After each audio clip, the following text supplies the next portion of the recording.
With all the talk around the Yuki Liam Lawson swap ahead of this weekend's Japanese Grand Prix and Max Verstappen's apparent unhappiness with the way Red Bull are handling things, it's easy to forget about the fourth driver in the mix. Isack Hadjar, the 20-year-old French-Algerian youngster, may well have had an unfortunate opening weekend in Australia, but he bounced back immediately with an impressive performance in China. And with all the chaos unfolding around him, Isack needs to be making sure he's making the right decisions for the future of his F1 career. Should he be looking over his shoulder? Should he be looking elsewhere? Well, my name's Tommo. Let's talk about it.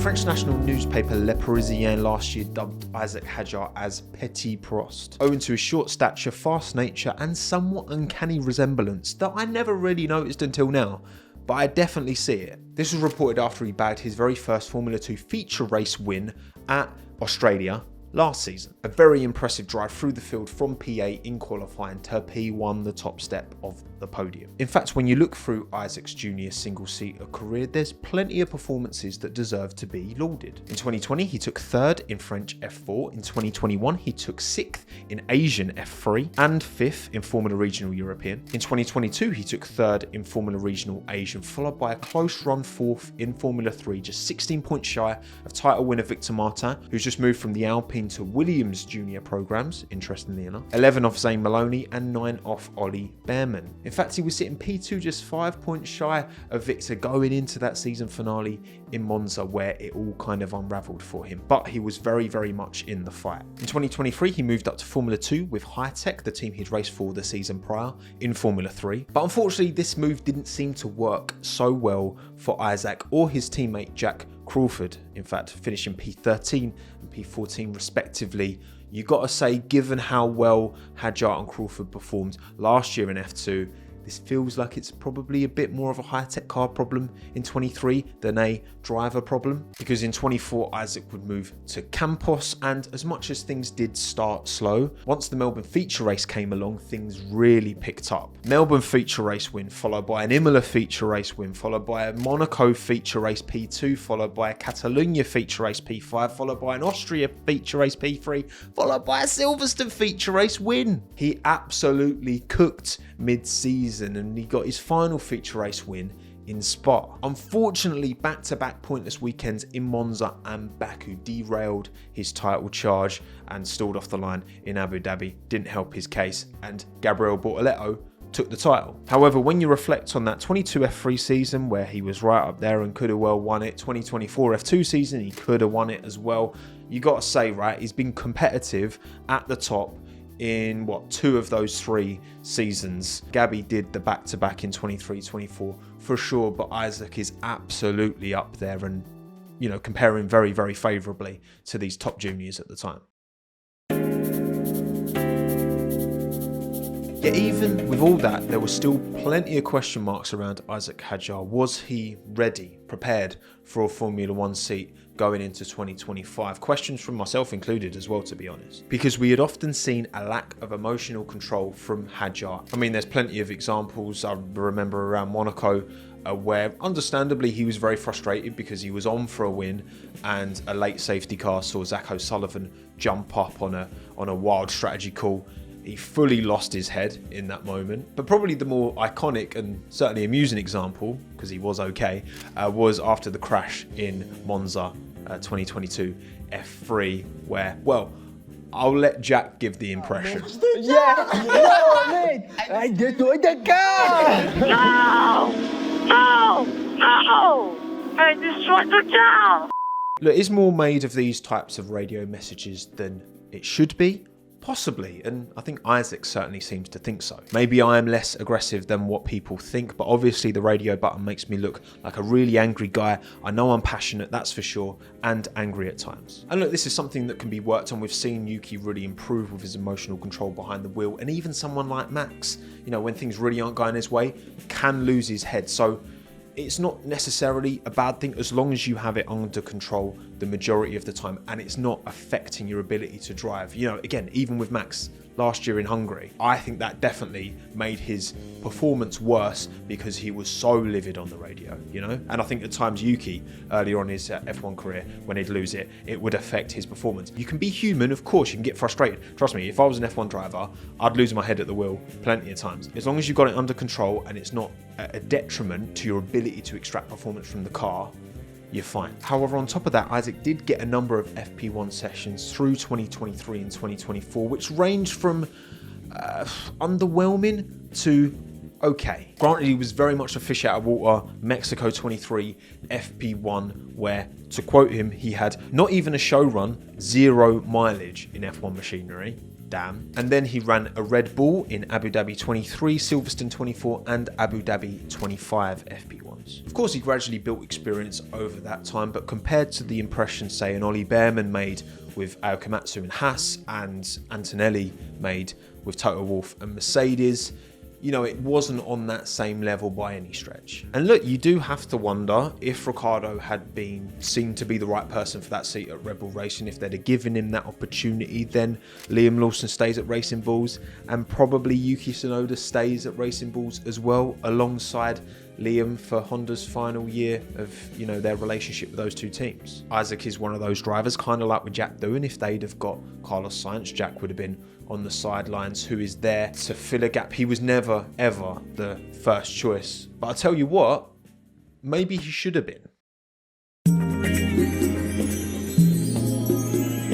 Yes, we only have a small sample size of 2 weekends to look at, but I've got to say, I think he's over-delivering on certainly my expectations. Now, of course, I acknowledge that he binned it on the formation lap, so we've only actually seen one full Grand Prix distance and one sprint race distance from Isack so far. That mistake obviously had huge repercussions and was kind of gut-wrenching to watch after the fact. However, you got to say, right, it's not how you fall, it's how you get back up. The way he bounced back in China, the performance he put in relative to Yuki Tsunoda, given how bad Australia would have been, how much that would have affected his psyche, for him to jump back in and put it P7 in qualifying, that speaks volumes, I think, of this young man and what he could potentially become. We can look at qualifying head-to-heads between Yuki and Isack over the 3 qualifying sessions we've had so far: Australia race, China sprint, China race. And it puts the 1 lap advantage, but only by like half a tenth. I'm keeping track, I've got my spreadsheet and my post-race CHINWAG, so I'll keep track of these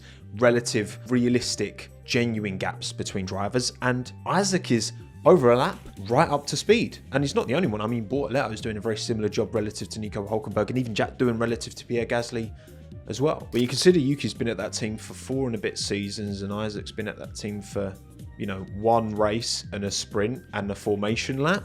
It's pretty good. And actually, it was Helmut Marko all the way back in 2022 who labelled Isack as Little Prost. Now, of course, this comparison to an all-time great might seem a bit facetious, but look, there's clearly some serious talent in his hands. He's measured very, very favourably in 1 lap pace against a very, very experienced teammate in Yuki Tsunoda, who has now been entrusted with that Red Bull seat alongside Max. And already in the 3rd Grand Prix of the season, we will be getting another head-to-head comparison between Isack Hadjar and a certain young Kiwi. Look, of course, Liam Lawson will feel very, very hard done by and disappointed by how things have turned out at Red Bull Racing to not even be given 6. I think he should have been given 12 Grand Prix. 6 would have been on the low end. 2 is categorically insane because you can't get a sample size on Liam, okay? You can't even get an idea of how quick he might have been on his best days because Australia was a washout, China was a sprint, he didn't know these tracks, etc, etc. It's madness to me. Madness, complete madness. But anyway, the silver lining in all this is the fact that he's being demoted to the junior team. And Helmut, stop trying to gaslight us into thinking this is not a demotion. It is a demotion. It is literally your junior team and you've put him back. It's a demotion, okay? He will now be in hardware he's more familiar, more comfortable and quicker with, right, in the Racing Bulls. Now, from Hadjar's point of view, I think he should back himself to compare well to Liam because, you know, Yuki consistently had the 1 lap pace on Liam. Arguably, you can definitely, a tiny sample size, but from what we've seen, Isack's done a better job relative to Yuki in qualifying than Liam did in those 12 opportunities he got to qualify against Yuki, possibly. Either way, it's all incredibly close. I expect Hadjar and Lawson over a lap to be incredibly close. And in the race, look, Liam has exceptional racecraft. I'd say that's probably his biggest strength. And he has more experience than Isack with these difficult, tricky Pirellis. I mean, not much more, right? 13 Grand Prix versus 2. But it's something. Well, it's not even 2, is it? It's 1 plus a sprint plus a formation lap for Isack. Thing is, for Liam, it's hard to ever imagine him getting another shot at that top team, no matter how well he performs at Racing Bulls, because again, there doesn't seem to be a correlation between the Racing Bulls and the Red Bull. I can't think of a single way this whole Lawson situation pans out for Red Bull Racing without making them look like they've got egg on their face. But if Isack can perform at a very similar level to Lawson, if not outperform Liam Lawson, then surely you got to think, if things don't go well for Yuki at Red Bull, which I don't see how they will go well for Yuki at Red Bull. I love Yuki, but I've got to be honest, I guess Hadjar's next in line, right? Because as much as the curse and all this stuff gets very much talked about and is very much a thing, right? This car is an absolute diva. Isack would have to consider it. Of course, he'd have to consider that opportunity if it is presented to him. And I think this regulation change to 26 is coming kind of just in time for Red Bull, because it gives that technical team an opportunity to make this next car not have such an insanely narrow operating window, that the only reason Max can drive it in that operating window is because he's grown with that team since he's been there since 2016, and he likes an exceptionally on the nose car. They have to learn from the mistakes that took this Red Bull from a world beater, at the start of the 2022 regulations, once they, stopped breaking down, gave us the most dominant season of all time in 2023, and has all of a sudden become an absolute dog that even Max can't get onto the podium in China. If they can open up the operating window of this 2026 car and still bring performance, then that bodes well for whoever is in there alongside Max, more so than this current generation car, which is just, it's a career killer. So Isack will absolutely be gunning for that Red Bull seat if Yuki starts to slip up, unless Red Bull's next great hope beats him to the punch, that is.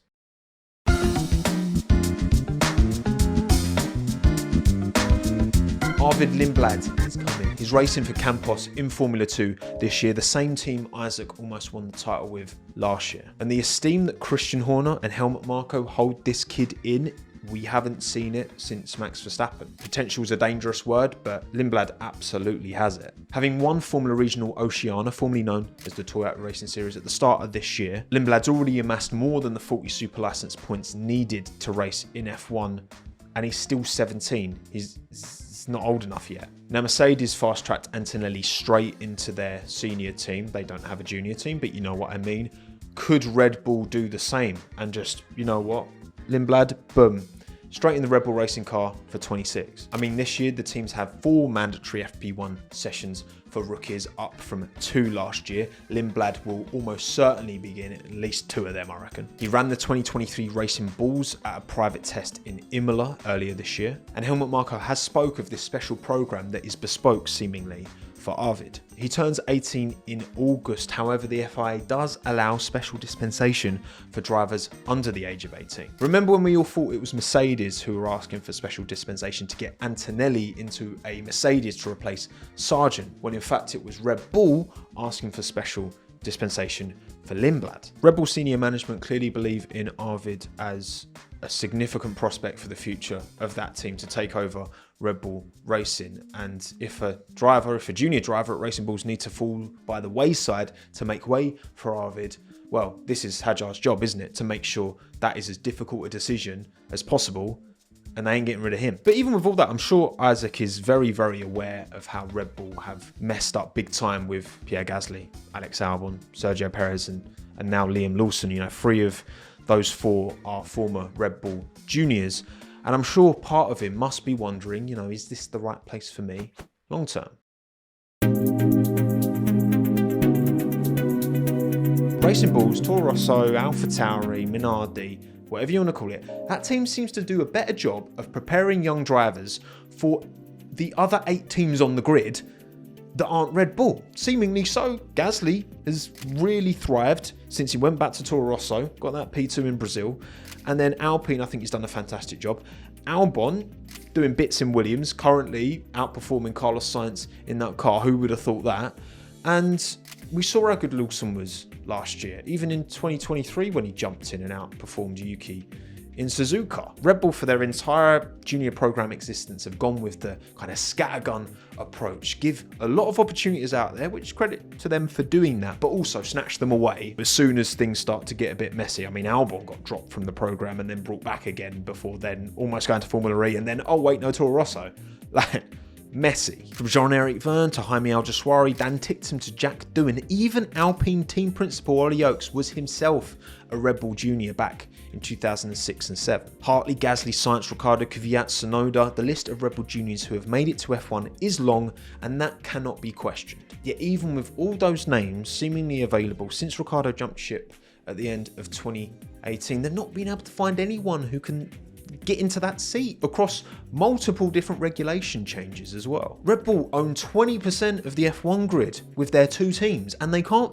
That's unacceptable, surely. Now, Isack has been supported by the Red Bull Junior program since 2022, and of course he should be grateful for them, you know, helping to bankroll his career and ultimately getting him to this opportunity where he has a full-time F1 seat in 2025. But now he's here, he's in the lion's den, and he needs to take care of number 1 before all else. Loyalty, put that to one side, because you know, as soon as your performances drop, they'll drop you like that. So you should be prepared to do the same, Isack. He needs to consider any and all options available to him and capitalize on this, I think, decent early season momentum. I know, again, it's super early, but from what I've seen so far, at least in 1 lap pace, he is there. And by the way, I'd say exactly the same about Jack Doohan, right? Because yes, Franco Colapinto has the Argentinian sponsor effects, but Jack has compared very favourably to Pierre Gasly in qualifying, just as Hadjar's compared very favourably to Yuki Tsunoda. These two, like Alpine, Red Bull, well done for giving them opportunities, but you need to consolidate your positions on the grid, otherwise you will fall by the wayside. You've got Cadillac joining the grid, remember, an 11th team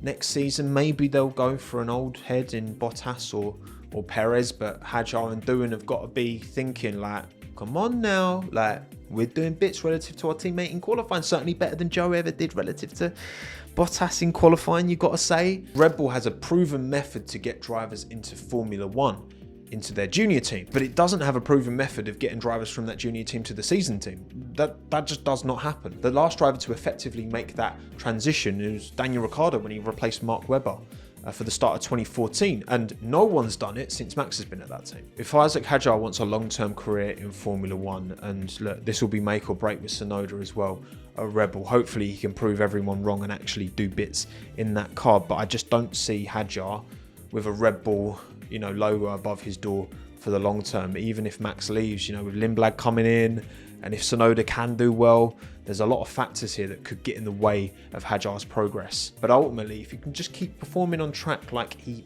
feels like he is right now, then, you know, he should be rosy. Prime Hadjar, prime Antonelli, prime Behrman, these kids, if they can develop to the potential. Lindblad, chuck him in as well, with Norris and Piastri being a bit old timers. Exciting F1 ahead of us if these lads can develop and become the drivers that there's a good chance they could be. But what do you make of Hadjar? What do you think he should do? Do you think it's too early to worry about his future in F1 and the Red Bull mess, or do you think he should be, you know, pragmatic and get on these conversations early doors? Let me know in the comments down below, and drop a like on this video if you enjoyed it. My name's Tomo. Thanks again. Have a good one. Ta-da.